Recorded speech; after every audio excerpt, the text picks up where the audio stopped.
Congratulations on the purchase of your new Maytag washing machine. Let's take a look at how to install it. Here are some of the tools you'll need.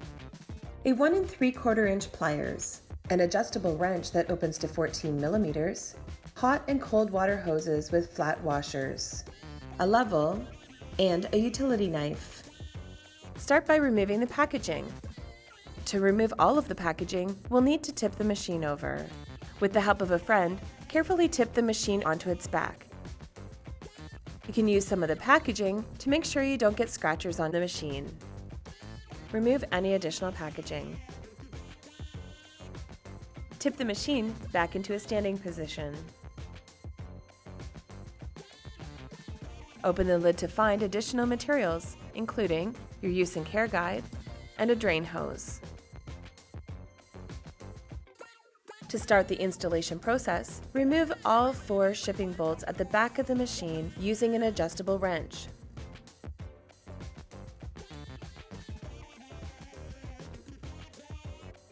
Remove the power cord from the machine.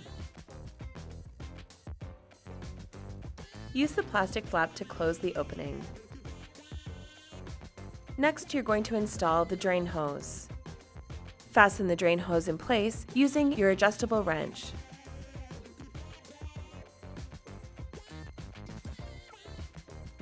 Place your drain hose into the standing pipe.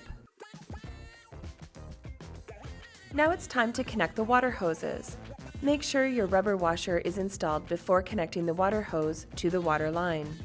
Connect both hot and cold hoses to the water line and then connect them to your machine. Make sure both ends are secure using your adjustable wrench.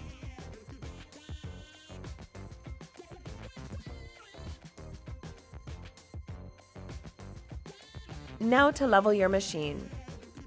If you find that your machine isn't level, prop it up with a wooden block and make adjustments to the feet.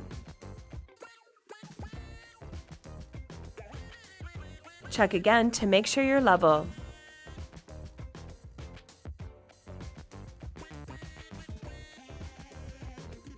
Congratulations, you're now ready to use your new Maytag washing machine.